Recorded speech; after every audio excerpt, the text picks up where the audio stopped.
Hello, my friends, and welcome to the 95th episode of Patterson in Pursuit. I'm back after a long absence because, it was really bothering me that Patterson in Pursuit never made it to episode 100. I gotta get into the triple digits. So we're gonna do another 6 episodes at least. And what a better way to start it up again than talk about some of the biggest ideas in the world with a man who's in possession of the highest IQ in America, Mr. Christopher Langan. Not only does he have an IQ somewhere in the 200 range, but he's also got a fascinating story, which I highly recommend everybody check out. Chris Langan is a guy thinking about the deepest questions of reality and our relationship to it, and he's not an academic. He is, in fact, working outside of the academy.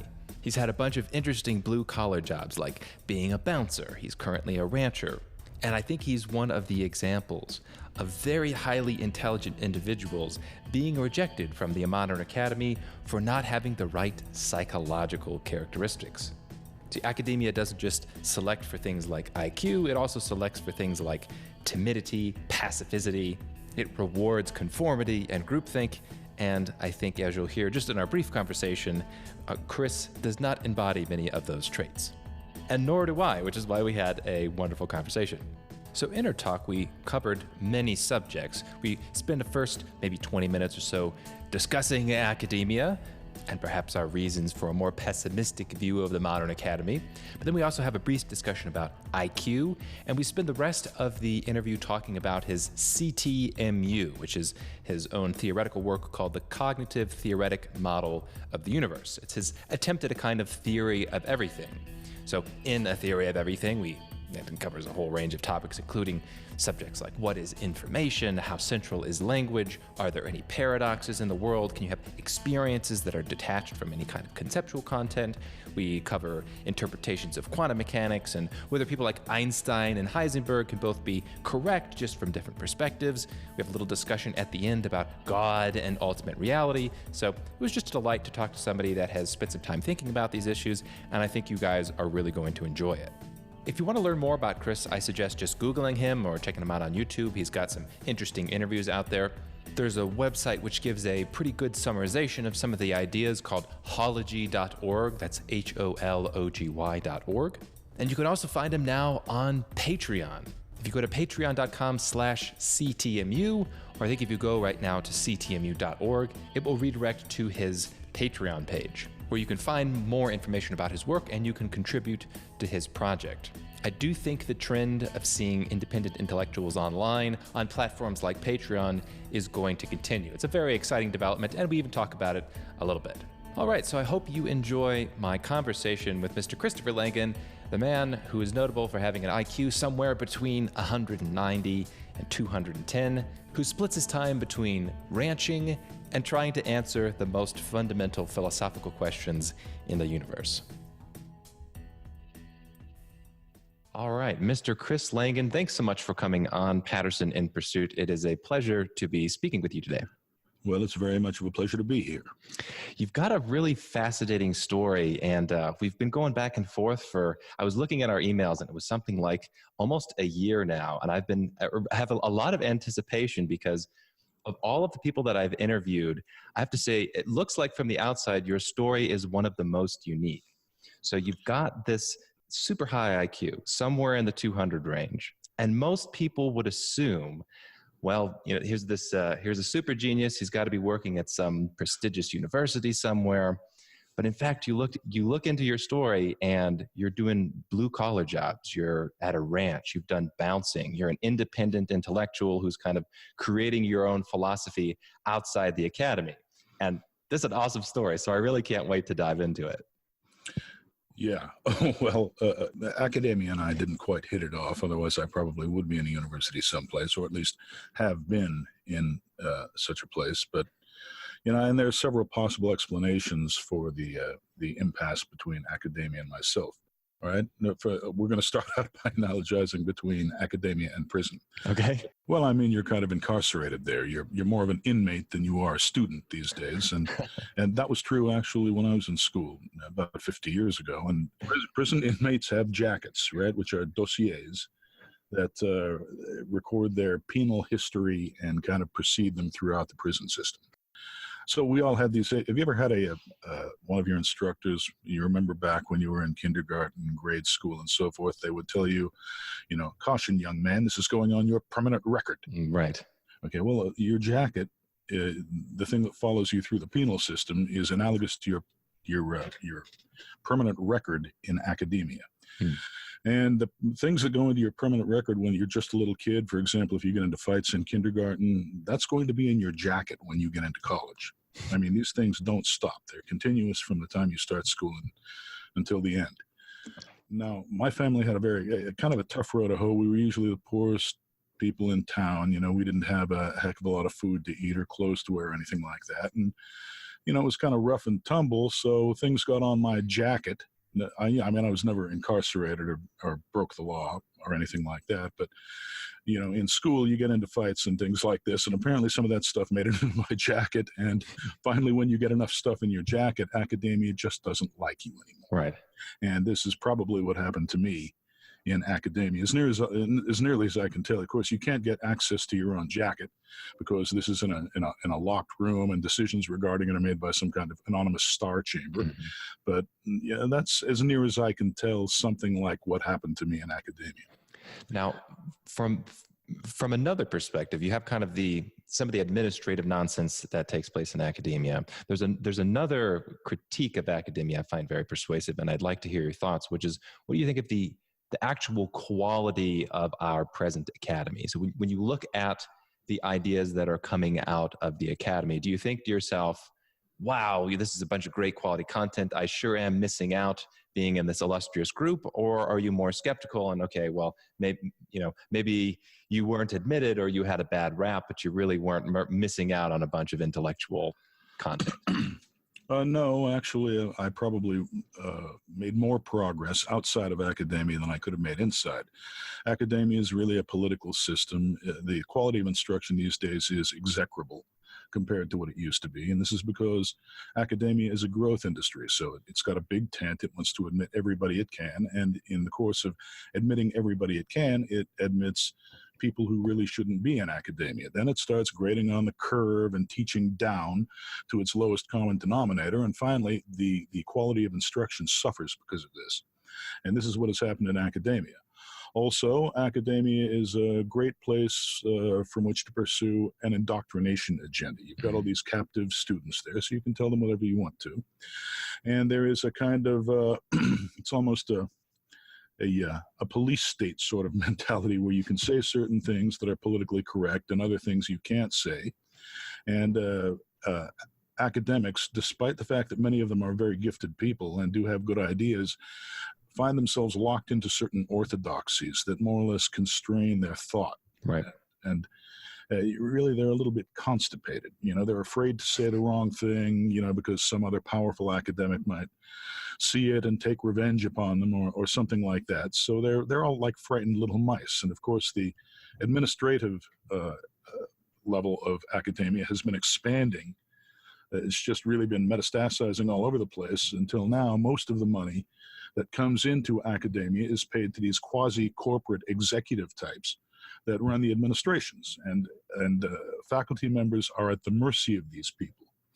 So academia has definitely suffered over the last half century or so, especially because perhaps since the Great Society came about, and Johnson's Great Society, and people started teaching down to the lowest common denominator in these schools, no child left behind, et cetera, et cetera. Basically, it's no poor child, no underprivileged child left behind, and we'll just take any geniuses that happen to fall by the wayside as collateral damage. Right. This is a really interesting area of research. Just in the past few years, if it's the case that the quality of ideas coming out of academia is very low, there's an interesting sociological question. Why is that the case? What happened? And so this is an area I'm researching, and I found that politics, both governmental and non-governmental, actually have just a gigantic impact in terms of not only the quality of research that comes out of the academy, but even the topics and the paradigms through which individual academics do their research. It's like one of the areas I'm researching now is the history of quantum mechanics, because I think there's quite a lot of poor quality ideas that people appeal to various interpretations of quantum mechanics to justify. And so I looked into the history, and it's shocking. The actual history of the development of some of the ideas of quantum mechanics are, I would say, a scandal. Like there was a professor, David Bohm, who had some alternative interpretations from the orthodox interpretation. I mean, and he also had some political beliefs, like he was a communist. And so I guess for decades, if you were sympathetic to Bohmian mechanics, people thought, oh, well, you might be a secret commie. So there was actually, Bohm is fairly popular these days. I mean, he's these days, yes, yeah, these days. But you realize that Bohmian quantum mechanics is dualistic. Yes, I'm actually partial to the dualism, but I just found it an interesting sociological phenomena that something like a physicist political beliefs could then kind of corrupt the work that was taking place in physics, just because people didn't want to be associated with somebody that was potentially communist for multiple decades. I think he had to move to Brazil or something like that to continue his work down there. It's shocking to see that kind of thing from the outside. Yes, it certainly is, but that's the way it works. It's one giant self-reinforcing system. Basically, it's run by people with money, and if people with money want certain questions to be answered in certain ways, then they make sure that nobody advances in academia who does not parrot the party line and say what he's expected to say. So this kind of self-reinforcement is antithetical to intellectual freedom and creativity. So what kind of response have you had from people within the academy? So even if you were blacklisted before, surely, I mean, you have a name to yourself. Have people taken your ideas seriously? Do they say, hey, Chris, this is really interesting, let's talk about it? Or is it just complete dismissal? You're a pariah? Well, there's the pariah aspect. Here's another aspect. I came up with the CTMU about 30 years ago. And a lot of the people, and of course I've talked about it all that time, and certain ideas that I put into the zeitgeist are now coming around, and people are talking about them. The last thing they want to hear is that, oh, wait a minute, somebody came up with all this stuff 30 years ago? You mean I'm not original? I'm not initiating this somehow? And so some of them ignore me, not just because I'm a pariah and I'm saying things, the content of which they don't like. They're saying things because they don't like my very existence. The fact that somebody could be there 30 years ago saying these things, and that they went ahead and behaved as though he never existed and said things that are redundant, essentially, that are not as original as they thought they were. And I find that this is a problem that occurs now when I am dialoguing with academics. Now, do you have active correspondence with academics, or is it you reaching out to them and they don't want to entertain serious conversation? No, I've published 3 academic papers in the last couple of years, and I'm in some groups that actually are they're on the very cutting edge of the theory of quantum consciousness and quantum mechanics in general and quantum interpretation. So I'm right there. I'm talking to Nobel Prize winners in the field. And you feel like they're actually maybe privately more open to having some of these conversations than perhaps what they could do professionally or publicly?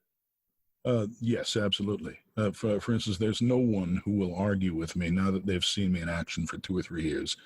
I have very little opposition from any of them. They just believe what I say because it almost always turns out to be right. But they can't go back into their cloistered academic environments and speak on my behalf without still, encountering a certain amount of resistance. And most of them, unfortunately, are too timid to take that risk. So, in other words, I get the respect of individual academics, but they're not willing to back me up within the system. Yeah, I had a fascinating conversation with Brian Kaplan, who's a professor at George Mason University, and he wrote a book, I think it was called The Case Against Education, which is more of a provocative title than it was a provocative book, but he made some interesting points that I hadn't thought about, that the academy doesn't just select for intellectual prowess, it also selects for literal psychological characteristics. And I think timidity is one of those characteristics that even if you're, highly intelligent, you're producing a lot of great content, if you aren't, I should say, compliant. If you have a spine. You need to be compliant. Yes, right. Yes. If you have a spine and are willing to stand up and defend and attack when necessary, it seems like the general academic will just shy away, and you're automatically disqualified just kind of on psychological grounds. Well, correct.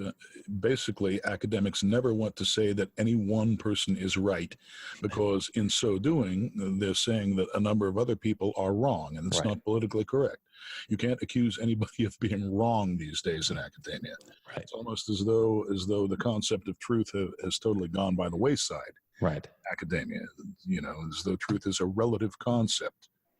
So that's simply not the case. It never has been or never will be.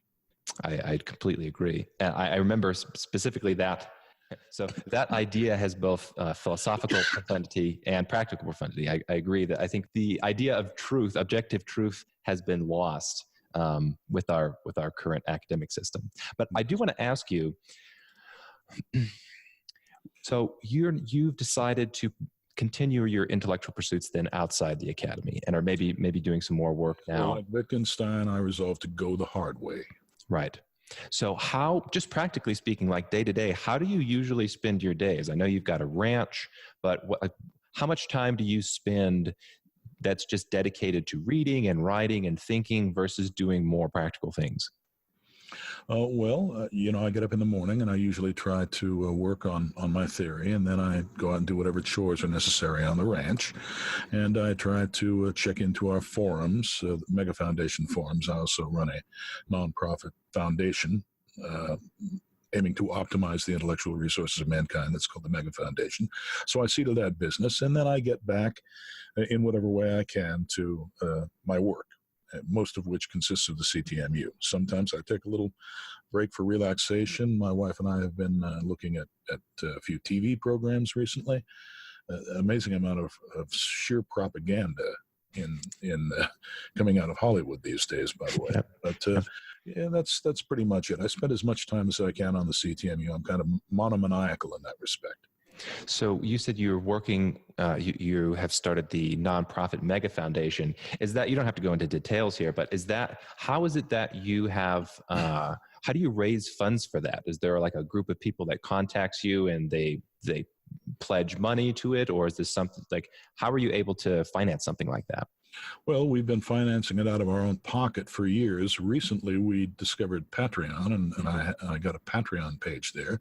Sometimes people make donations of their own free will, not too many, but there are people who do that. So now it's turning into something previously that my wife and I had to pay for out of our own pockets, to something that people are actually helping with, and that's a very good sign.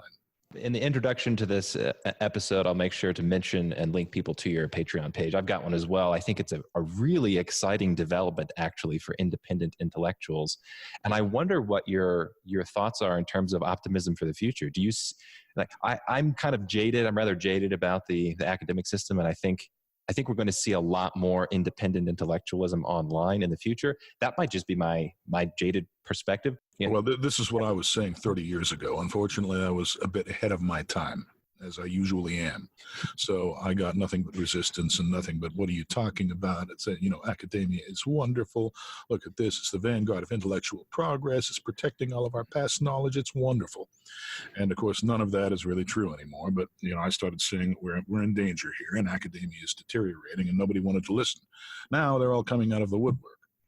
So do you think then that in terms of serious intellectual production, that we're going to start seeing more people just go the independent route?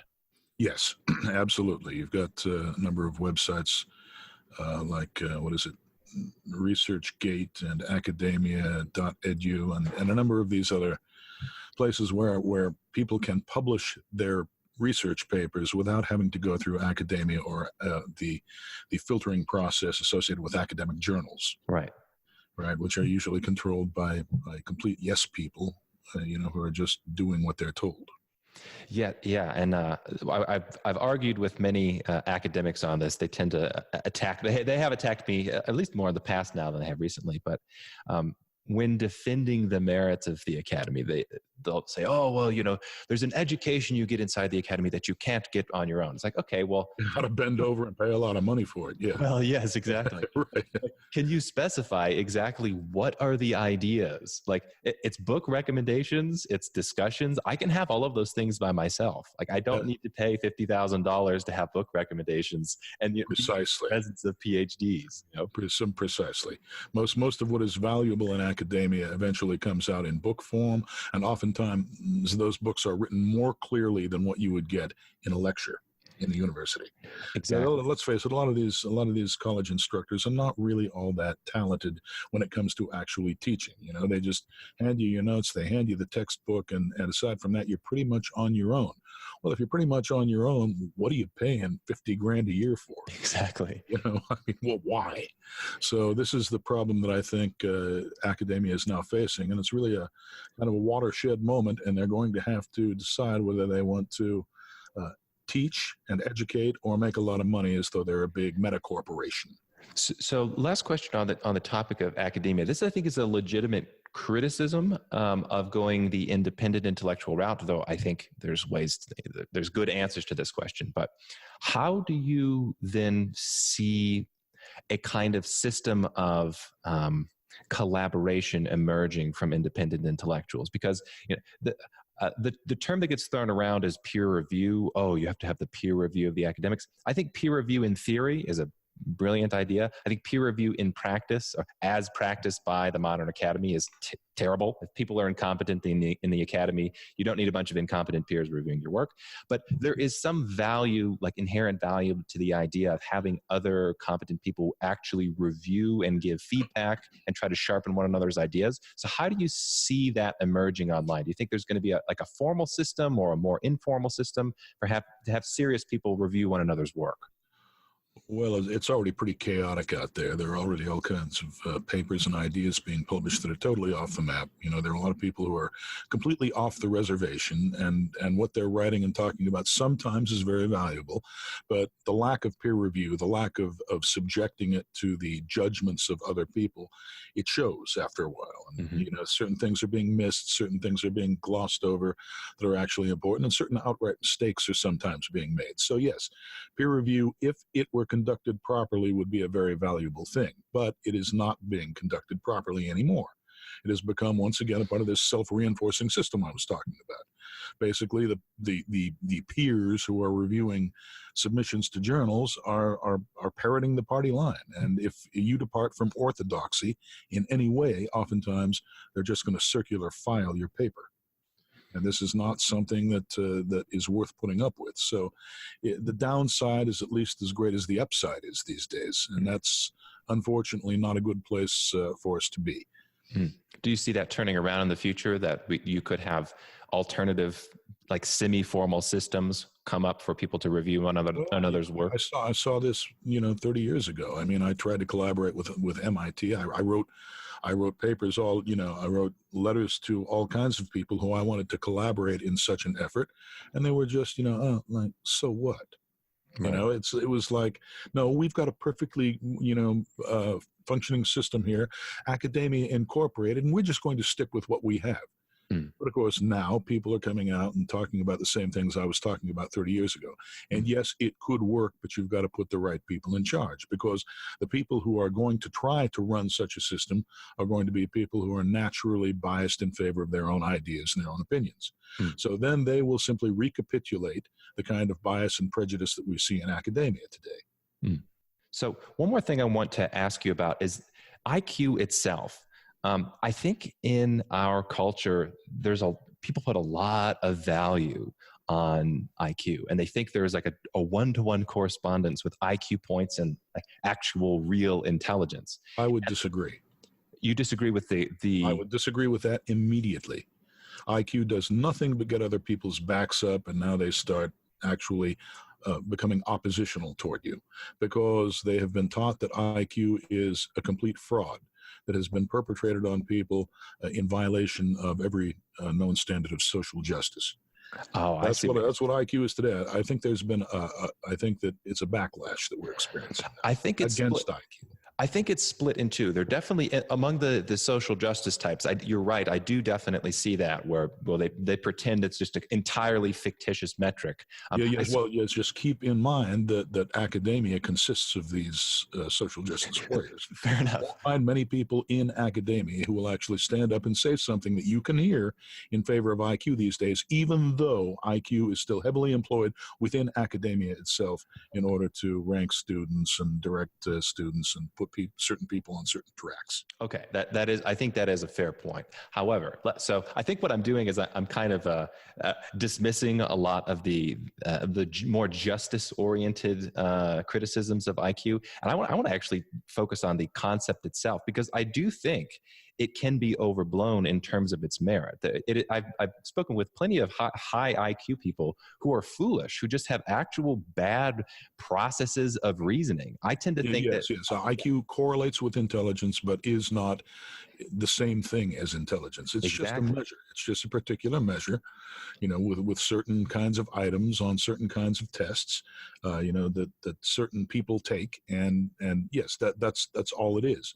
But if the question is, does IQ correlate with intelligence and with real world success, there is no doubt about it. Right. Yes, I think yes, it does, and therefore it is a valid construct. Yes, I think that IQ can be understood as kind of intellectual horsepower or mental horsepower, and if that is what it correlates to, is mental horsepower, then it's no surprise that it would correlate with success in the world. But ideally, it would correlate with mental horsepower, but in fact, there is a directional component as well. If you're going to talk about a vector and you want to talk about impetus or the length of the vector, you're also going to have to talk about the direction in which it is pointed.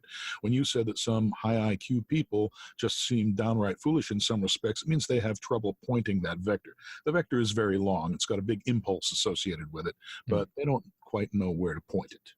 That's the problem with IQ, because that directional aspect is missing from it.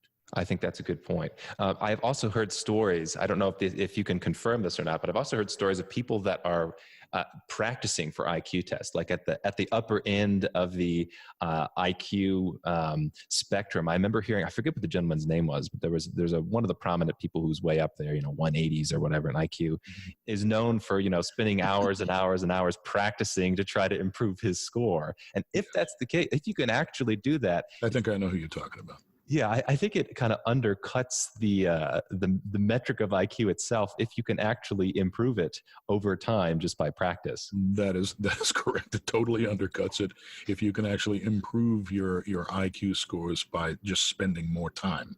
All right. But on the other hand, it doesn't necessarily that it may be a legitimate factor of intelligence. The motivation to spend more time solving problems definitely works into intelligence. I mean, the people that have solved the great problems in the history of human intellectual progress have been people that were highly motivated and spent a lot of time working on those problems. So yes, their intelligence did have something to do with motivation. So yeah, we're in a difficult area here. We actually have to define intelligence in such a way that it is invariant with respect to this kind of thing. Right. All right. So the next thing I want to talk to you about is your cognitive-theoretic model of the universe. I'm very intrigued by this because I think the ultimate goal of philosophy is to have the theory of everything, or the biggest picture context for understanding everything. And it's an ambitious goal. And I think it's wonderful for anybody that actually tries to do it. I think it's wonderful. And I kind of want to dive into it and just see what I can learn, both for myself, kind of selfishly, and I'm sure my listeners will find it interesting as well. Okay. So first, can you give a general summary of, I guess, the questions you're trying to answer with the CTMU? So what are the general questions you're trying to answer? And then what's the summarized version of your answers for those questions? Well, of course, I'm sure you know what philosophy is. It's by definition, it's a single overarching discipline that spans all branches of philosophical inquiry, right? And as philosophy progresses, this meaning is simply extended and integrated until finally what you're supposed to get is a system or unified language. The discipline of philosophy is supposed to become an actual foundational language for all the branches of philosophy, right? And by foundational, we mean comprehensive and fundamental. Okay, that language is called the CTMU. It's the foundational language for everything else. It's the goal of philosophy. And other people, I suppose, would call it a TOE, or theory of everything, but that term has been arrogated by the physics community to describe unified field theories and other constructs, similar constructs, but it actually goes much further than that. The physics of foundational physics, the foundations of physics, is not really a very solid discipline, unfortunately, at this point. And for that, philosophy will be required. Enter the CTMU. That's what the CTMU is supposed to provide. It's supposed to be the bridge between philosophy and hard science, mathematics, and all the rest of it. It's and as such, it has to be formulated on the metaphysical level. Right. And of course, you know what metaphysics is. Metaphysics is technically the study of ultimate reality. It's designed to answer the question, what is reality ultimately, or really? As such, it has to involve ontology and epistemology. Right. Ontology and epistemology are coupled in the CTMU in a particular way. And the CTMU takes the form, because of that coupling, it takes the form of something called an intrinsic language, which is really a completely self-referential language that is coupled with its own manifold, so that the universe of the language is included in the language itself. And in addition, the model, or the mapping between the theory and the universe, is also included in the theory. And that makes the theory something called triadic. If you talk about, if you want to, do you know who Peirce is? Charles Sanders Peirce? Yes. He came up with this idea of triadicity. In reality, you had signs. Basically, he's got a semiotic ontology in which you've got signs that represent objects, and then they turn into interpretants. Right? In other words, things that are actually mental images of whatever it is that the sign represents. This property of triadicity in the CTMU becomes triality. And that is what I just explained. It's a language that is at once its own universe and its own model. It's all so can I try to rephrase that in my own language, and then you can correct me if I get this incorrect? Go ahead. So in the pursuit of trying to develop the most broad philosophy, not only do you have to describe what the objects are that exist, you also have to give an explanation for the description of the objects themselves. So it has to be kind of self-inclusive in that manner. So you have to have both like an ontological claim about what models are, and you have to have the actual models themselves. It's got to kind of all be wrapped up in one piece, right? Very good. And to formulate it, we were talking about Peirce earlier. If you were going to formulate it in terms of his semiotic ontology, which is not, by the way, that was a very movable thing that he had. I mean, he kept on trying to nail it down, but he never quite succeeded. But if one were to say that reality is a sign that represents itself, and that gives rise to an interpretant, which is then goes back and becomes another sign, which is then converted into an interpretant, and so on in a cyclical fashion. That's the kind of ontology we're talking about with the CTMU, with this triadic theory that we have. Now, Peirce wasn't involved at all in my original conceptualization of the CTMU, because I hadn't heard of him. My introduction to logic came through Frege, Russell, Gödel, all the usual people that people of my generation were originally taught the formalisms of. Peirce is somebody who has become popular only recently. He's been repopularized. He was back in the 19th century is when he was a member in good standing of academia. He was later to be, I think, exiled from the campuses of Harvard, and maybe Johns Hopkins as well, which is where he went afterward. But they didn't much care for him back in his own day, and he kind of died neglected and in poverty. But now he's become fashionable again. And the reason he has become fashionable is because his ideas resemble, or were precursors, or kind of foreshadowed, the CTMU. The CTMU has this property of triality, which is a much more refined concept than Peirce's triadicity. Okay, so let me try to start with maybe some observations, and then you can kind of bring the observations into your explanation of them, into your theory to explain them. So, okay, a fishing expedition. Yes. So I like to start investigations into metaphysics with what I think to be are kind of the most concrete things, the most concrete objects out there, which is our experiences. It's like I seem to have this direct connection with sensory experiences. Like I see some green in my visual field and some red in my visual field. And I go, okay, of all the things that exist out there, there are at least these patches of colors. That's got to be something. And then that's some type of experience. But then I think about meditate, if you will, on the nature of my experiencing those colors. And I think, well, there's also this other thing, which is like my concept of the experience. Not only do I have the actual experience of the color red, but I seem to have this other thing, which is a concept of the experience of the color red. And already for me, kind of split reality into two parts. You've got the experiential, you've got the conceptual. And then the more I investigate, I'm thinking, oh, there's a three-dimensionality of space. Like there also seems to be a physical out there. There's physical objects that occupy space. And so in my kind of intuitive metaphysics is very pluralistic. Seems like there's lots of different types of things. So do you have the same observation? And do you say, okay, that's okay, there is a plurality of things? Or do you try to unify them all together, ultimately reducible to kind of the same fundamental reality?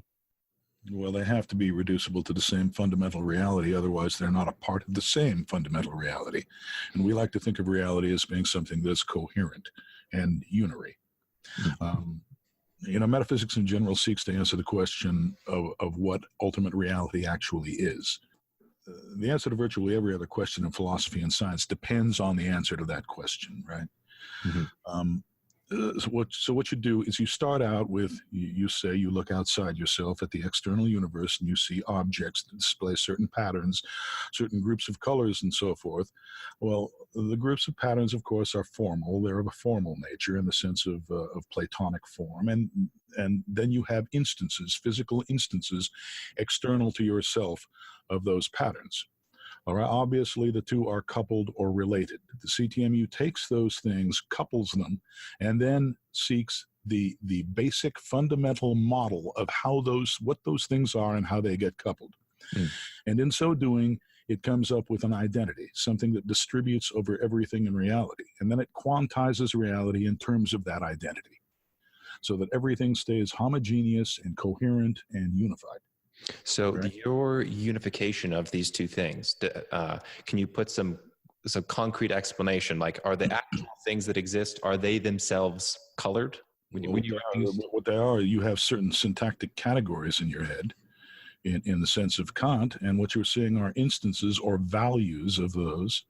In other words, the values are related to a coordinate system, which you impose on your external universe. And you're really talking about a duality there. You're talking about the patterns that in terms of which you see the external universe, and you're talking about then the instances in terms of which you conceive the patterns. So that's the coupling, and you're doing the coupling, and you are an irreducible entity in your own right, in your ability to do that coupling. So that's what the CTMU is. It deals with irreducible entities like us. So, and when I was reading through the CTMU, it has this very central role of language in reality. That yes, as a mathematical structure. Yes. So there's this really interesting. I don't know which article I was reading with. You've written several pieces, of course, on CTMU, and I don't remember which one this came from. But you were saying that language is a type of mathematics, which I thought was really interesting because I'm trying to build out my own particular philosophical system. And I like to say that mathematics is a type of language. So I kind of see, language as in. Well, there you have a duality. Yes, I am stuck in a dual. I'm stuck in actually a pluralism.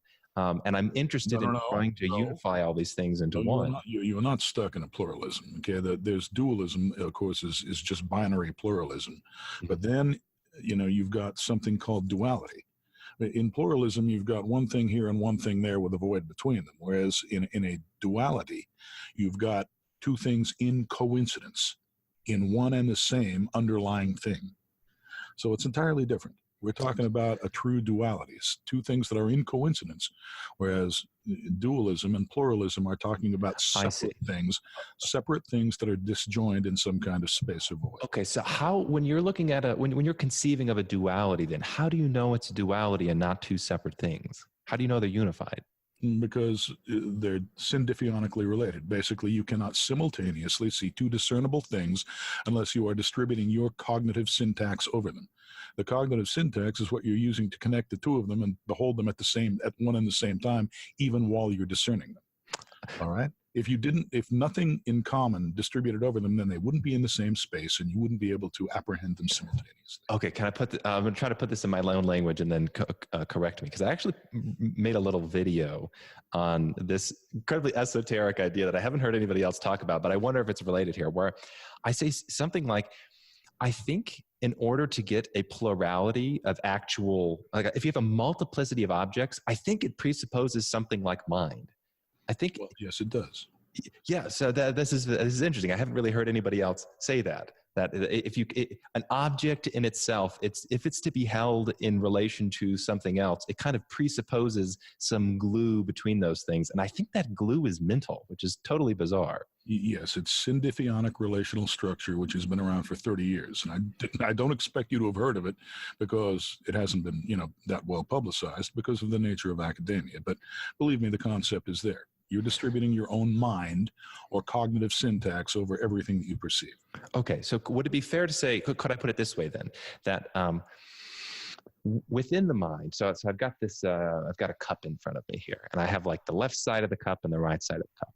So to the extent that there is what appears to be one object with two ends, really there's a mind unifying two parts of one thing. So there's only one object here, but in fact there's two parts to it, rather than saying there are two completely fundamentally separate things, which is the left side of the cup and the right side of the cup. Well, that means that you can break it into two parts if you want to. Okay. You can take it and cut it, and you can end up with the left part and the right part. It's a genus 2 topology, and basically you can just cut off the part with the handle and then distinguish that from the other part. Okay, so this kind of gets us into mereology, the study of parts and their relation to wholes. And this is another area which I'm kind of confused in the sense that regardless of what the mereology I'm entertaining, I find a bunch of unsatisfactory conclusions. So like there are some, if we're talking about, let's talk about just sets, like a normal set of, like a set of rocks. So we've got 5 rocks in front of me. So there's one theory in which, there are 5 individually existent rocks, and then a mind comes along and says, and I'm going to unify them into, a bag of rocks or a set of rocks. Well, and that's just one way of looking at it. Right. So this is something I'm rather partial to. I think, okay, what the set itself actually is a mental construction.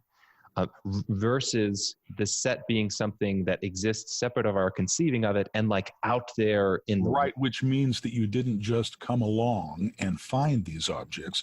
You somehow participate in their existence. You somehow are a reason that they exist.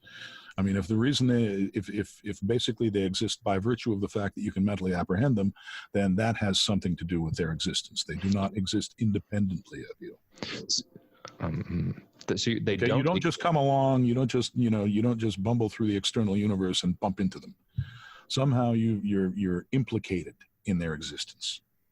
Right. So that's another way of looking at it. Is that part of would you say that's the mereology of the CTMU? Is that way of thinking about it? You bet it is. You've got one unified identity, but it is self-dual. It consists of both mental and physical aspects. They are unified from the top down. All right? You don't just bumble through an independently existing external reality and bump into stuff. That's not the way reality works. Basically, reality self-distributes and self-differentiates from the top down. Okay. So here's a question. This is really interesting because this sounds a lot like, it almost sounds like idealism. But I wonder, in observing the apparentness of like the differentiation of things. There seems, it seems like there's multiple rocks out there that I bump into. So the question, if that's illusory, why the illusion? Well, no, that's not illusory. Well, I didn't say anything about illusions. Well, so you're saying that it's not the case that there are just rocks out there that we bump into, right? It is, however, the case that there are rocks out there. You don't just bump into them, however. Okay. So in some sense, they coincide with the mental patterns in terms of which you apprehend them. So do you have an explanation for why it appears to be the case that, well, I guess here's a funny way of putting it. Why is this not self-evident? Is this something that can be, yeah. So is this something that you think upon investigation can be like, you can be logically certain of it? It must be the case that this is the way reality is, or is it more open to being wrong with it? Like, is this an a priori certainty? There's no possibility that the CTMU is wrong.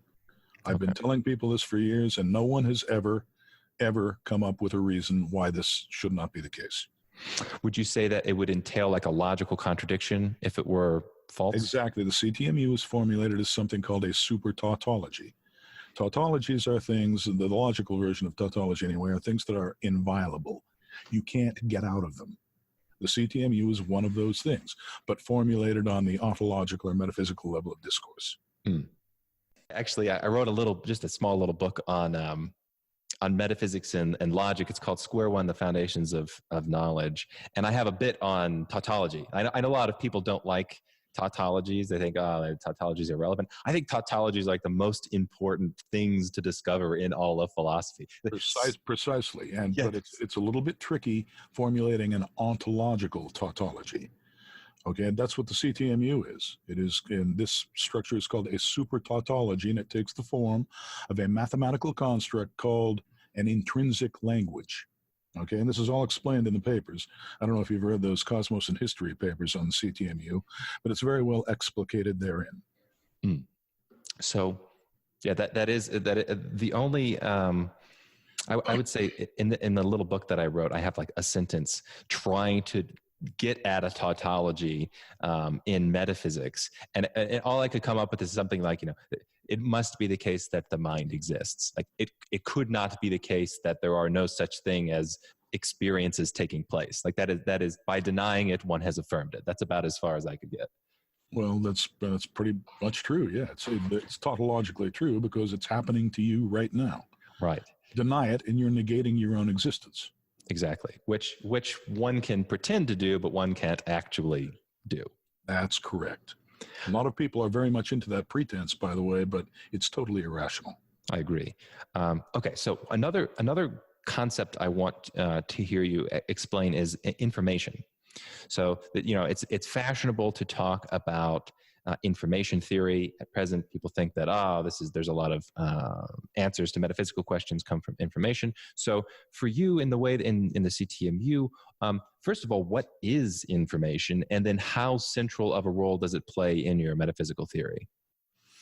Well, it plays a very central role. Information is attribution or communication, right? You start with a potential, and then you narrow that down to a subregion of that potential. In other words, you're creating an instance of the original potential, and that is just an attribution. It's akin to when you apply a quality or a property to an object, right? Which actually occurs from the top down in the CTMU, but we'll just set that aside for now. That information is thus a mapping. It has to be understood as something that is tripartite. You've got a source of the mapping, then you've got a target of the mapping, and then you've got the mapping between one and the other, which spans both of them. All right, and that's CTMU triality once again.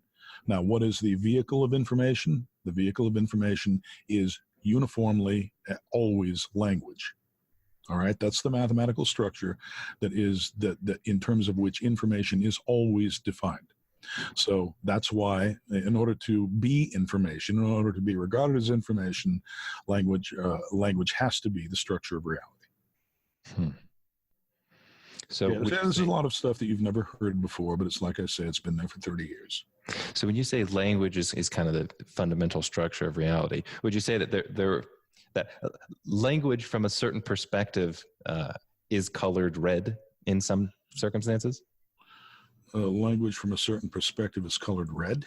Yes. So, for example, when I'm observing the objects, if actually fundamentally what I'm observing is language, then there has to be some redness to language. Like, if it's the case that language is not red, then what is the actual thing that I'm looking at? Well, in the CTMU, you would say that red is a component of perceptual syntax, and that you are imposing that property, red, as a component of your mental syntax on whatever it is that you are considering. In this case, language. So, yeah, basically, if you replace red with syntax as a whole, then what you just said was valid and tautological. But it's syntax makes it seem like it's a kind of a conceptual thing. I'm talking about like the actual phenomenal experience of the redness, like the redness in my visual field, the color, the way that it looks. Is that only syntax? Well, redness is definitely a property that exists only in syntax, in cognitive syntax. And so if you lack a cognitive syntax, you're not going to have redness. It's as simple as that. So something like I don't know, an amphibian of some sort, you would say that there has to be a cognitive syntax in order for them to have any internal phenomenal experience of color? That's absolutely correct, yes. I mean, don't forget what, phenomenology is. It's the study of experience without, all the metaphysical bells and whistles. You're looking directly at the experience. And what is an experience? You need, someone who experiences something outside itself. Something, in other words, there is always that tri-aspectual thing going on there. And all we're doing is trying to differentiate between the aspects of that thing. Experience, which is, once again, it's like you use the term observation. It's like attribution. You're taking a property and you're applying it to an instance of the property or an object, right? And that's what everything is. That's how we quantize reality in terms of attributions. So let me try to. So I'm going to phrase something and I'll probably make a mistake, but it'll give you an opportunity to further elaborate. So if I were to say, when we're just talking about syntax and we're talking about language, we're talking about descriptions of the phenomena. Descriptions of the phenomena are fundamentally distinct from the experience of the phenomena. So when we're talking about redness... No, they're not fundamentally distinct. Okay, so can you... They coincide. They coincide. On a certain level, they're sufficiently generic that they coincide with their instantiations. Okay? So they're not, you can't separate it. You keep on trying, you keep on veering into dualism or pluralism, which is binary pluralism, but it's self-duality. It's two things coinciding in one and the same substrate. Now, would you say that claim itself specifically is logically certain, that it must be the case that you cannot separate? Absolutely must be the case, because you cannot define either one of those two merates outside of the whole or to which they belong. So it would be, would you say it's impossible to actually conceive of a phenomenological experience that doesn't come attached to some type of linguistic or syntactic content? Yeah, basically there is no experience without linguistic or syntactic content. Okay. Experience presupposes this infrastructure that I'm talking about. Okay. This is such an interesting claim. I really have to think about it, because intuitively I don't see the logical, I think that's plausible. I just don't see the logical weight behind it, but of course that doesn't mean it's not there. I might just not grasp it. Okay. So I want to talk about this is a very related area, and it's about logic and mathematical structure. So kind of in my own, part of the reason actually I started this podcast series is because I found a lot of people with PhDs making really ridiculous arguments. And I thought, what the heck is going on? And so it kind of drew me into philosophy. And there's some specific areas that I see as kind of like great intellectual cancers of the modern era. And to my surprise, a lot of the cancers stem from ideas in logic and mathematics. And the idea that, well, in some circumstances, you could have logical contradictions. had a conversation. There's a philosopher at, I think it's Oxford, named Graham Priest, who argues that there are some true contradictions out there. And I thought, no, of all the philosophical errors to make, you can't claim that there are logical contradictions. You can, provided that the contradiction is self-resolving. Yeah, you if can. It's actually in a metaphysical matrix that causes it to be self-resolving, then you can have a contradiction. It's only tentative and temporary, of course. It's only a function of perception, but nevertheless, it's there. It has some form of existence. It will ultimately be excluded from reality, however. Well, is it the case that it's a contradiction that's something like a linguistic framework or like a linguistic error, or are you saying there could actually be real metaphysical a reality to some contradictory state? Reality is a self-resolving paradox. All right? It obviously it has objects which are persistent. They retain the same identities, things that retain the same identities, and yet it changes. What is it that remains the same and yet changes? That is a paradox, okay? It either remains the same or it changes. In fact, reality does both. Okay, so there you have a paradox, but it self-resolves by stratifying its evolution in a certain way, described within the CTMU. Well, at any given time, though, it's in different states. It's not that it changes like during it at the same time. So it's like you could talk about reality as being different at different times, but that doesn't mean at any given time it's in a contradictory state, right? Well, it is in the sense of potential, in the sense that potentials are real. Potentials do consist of contradictory states. Okay, something can, a quantum can be measured with, if it's an electron, it can be measured with spin up or spin down, for example. And the potential, the wave function itself, actually contains both of those contradictory states. Okay, but that wave function has to collapse in order to fully enter reality, the actual part of reality. It's going to have to collapse to just one of those states, thereby eliminating the contradiction. So once again, reality is a self-resolving paradox. So would you say that at any given time in the most concrete reality of the things that actually exist, there are no contradictory states? In the CTMU, we have two sublanguages. We've got an overall language that has basically two semi-languages, all right? And in one of these semi-languages, which is static, all right, there are no contradictory states. In the other, which is dynamical and actually determines the evolution of the universe, contradictory states are allowed within potentials, namely quantum wave functions. Now, with the wave functions, doesn't that just kind of, isn't that resolved in the mathematics itself? So it's like the mathematics of probability. You have... What? No, you can't just resolve it in the mathematics itself. You somehow got to map the mathematics into reality. Reality has to model the mathematics and vice versa. Well, so for example, if I'm flipping a coin and I say 50% of the time it'll be heads, 50% of the time it'll be tails. There's one way of describing that in which I could say, prior to reality taking a state, it's in some probability. A superposition of those possible states. Right. You could talk that way, but that doesn't actually mean that at any state it's literally in a like there is a concrete. I'm afraid now you've been looking at interpretations of quantum mechanics. Before this conversation we began, we talked about that a little bit. Mm-hmm. How do you think Heisenberg saw reality? He didn't see it in terms of things that you can wander around and bump into. He saw it in terms of what? Probabilistic tendencies. That's what a quantum was to Heisenberg.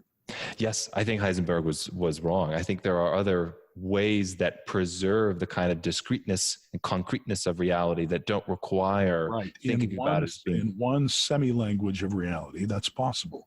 Mm-hmm. But then you've got to consider the other semi-language of reality. These two things are in coincidence. Okay, they're actually in superposition with each other. The CTMU contains the blueprint for how to make those two aspects of reality work together. Mm. So would you say then a kind of built into some of the, maybe you might say the philosophy of mathematics in the CTMU is more partial to the thinking of a Heisenberg with relation to interpretations of quantum mechanics versus somebody like a David Bohm or maybe an Einstein?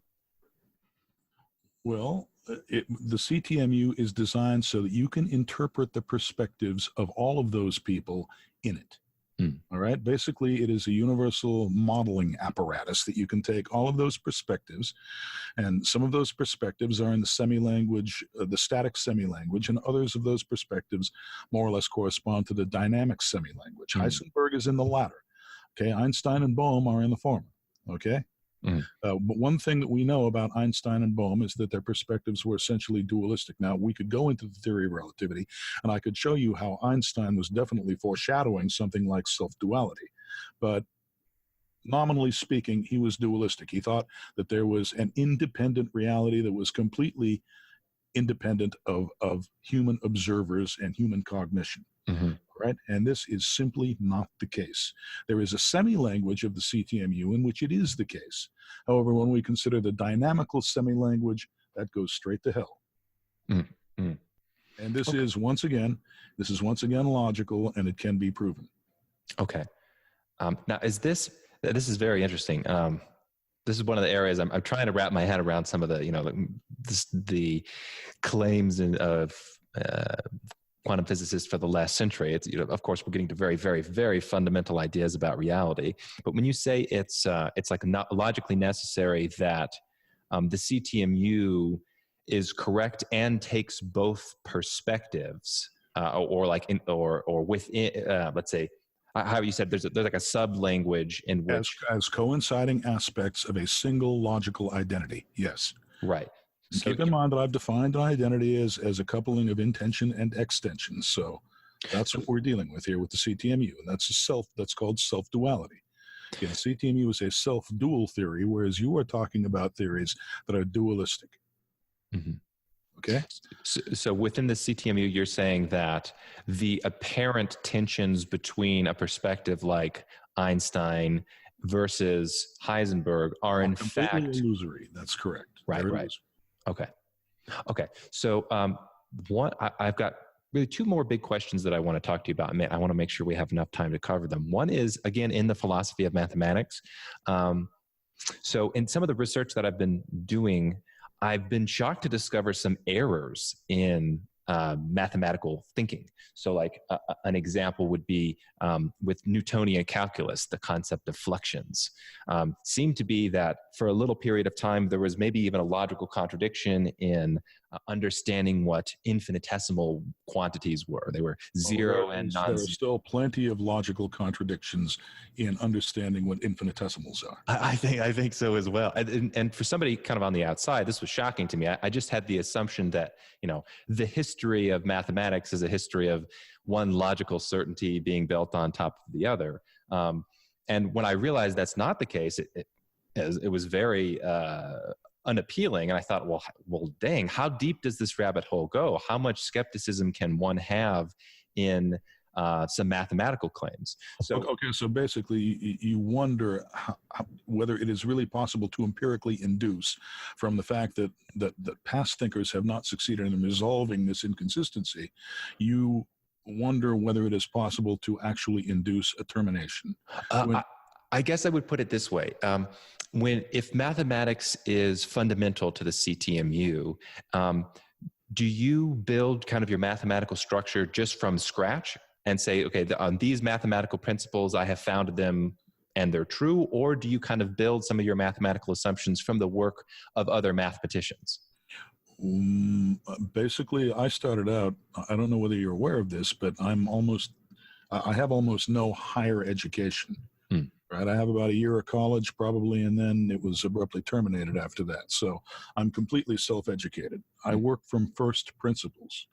Now, the property that reality has from which I work to derive the CTMU is called intelligibility.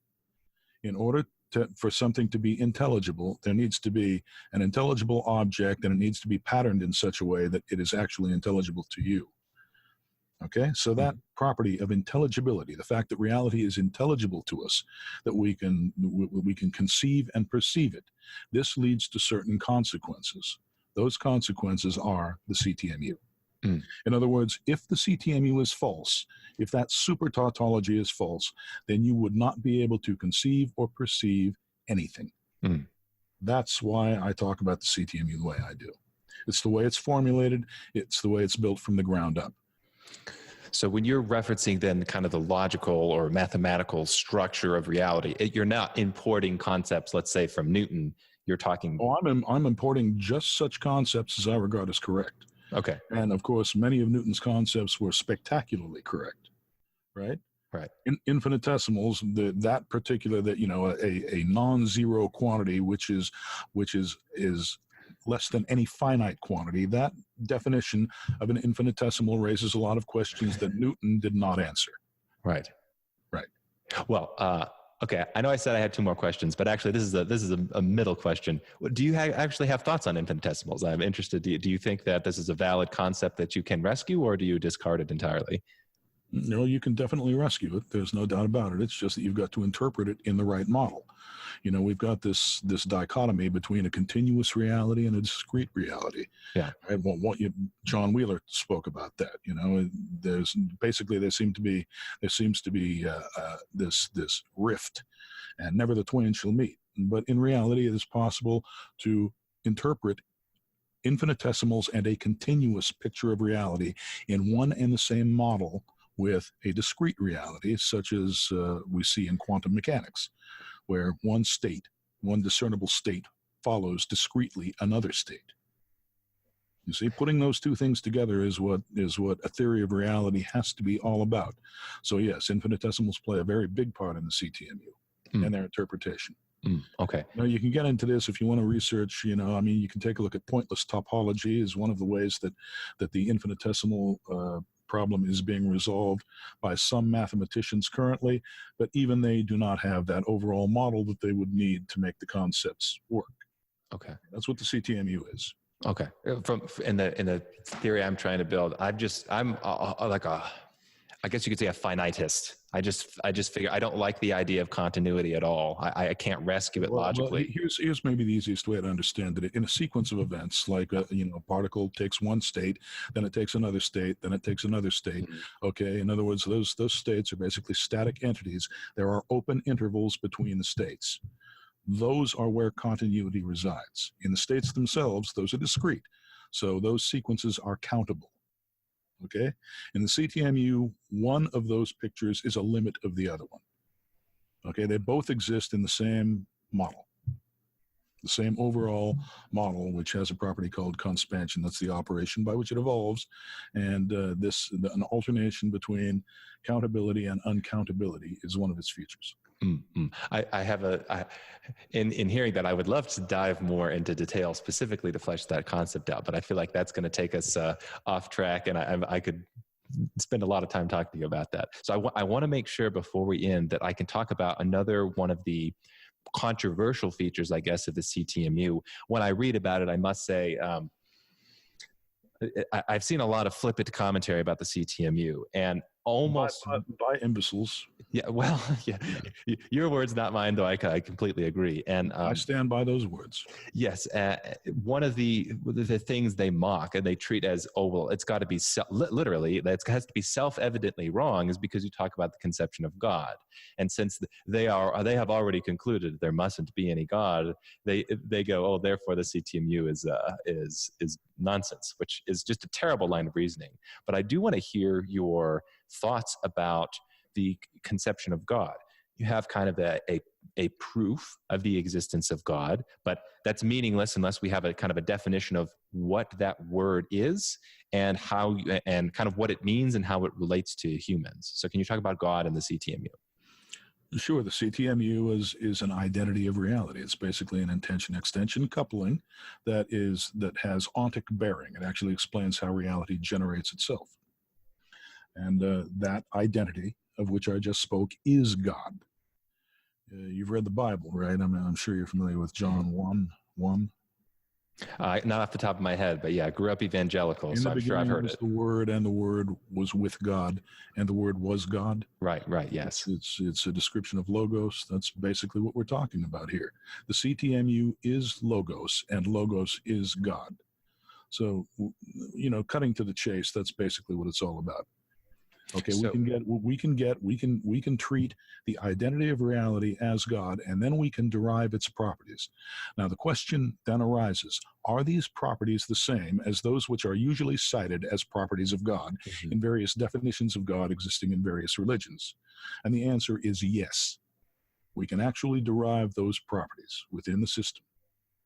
Now, going into it, when you were working on this, did you have a background, or were you in religious thinking or in theology? Did you think there's a lot of truth to the traditional conceptions of God? I wonder if I can find it in the theory, or was it just you arrived at this totally independently and then saw, oh wow, look, these theologians have been kind of describing the same thing for a few thousand years? Well, it's just that I saw that an identity of reality was necessary, logically necessary in order for reality to be intelligible or perceptible. And I wondered to what extent you could derive from this identity properties that could then be related to the construct called God. And I found that it was absolutely possible to derive God from this identity. So when you say the word God, and obviously there's similarity with how theologians talk about it, does it also come with more theological baggage? So there's a lot of stories and other stories in the Bible and other various holy books. Do you think there are truth to those? Do you have a particular denomination? Do you think that God has a particular name, or do you just kind of leave it at the philosophical level of identity? God is the identity of reality, or to put it another way, God is ultimate reality. Define him any other way, and basically you are out of sync with the way any religion defines God. So basically what we're looking for is a definition of God. What we're striving for is a definition of God that satisfies all religions, because it possesses properties that are common to all of them. And that's what this definition of God that I'm talking about is. So could we summarize just that God is literally everything? Yes, we can. Cool. That is valid. Yes. Okay. Well, however, God is a lot else, and everything has certain properties that are not widely recognized. And when we recognize those properties, then we realize where all of this religious stuff comes from. I see. Okay. Well, that is an excellent note to end on. I really appreciate your time, Chris. This has been a really fantastic conversation. Well, thanks for the opportunity, Steve.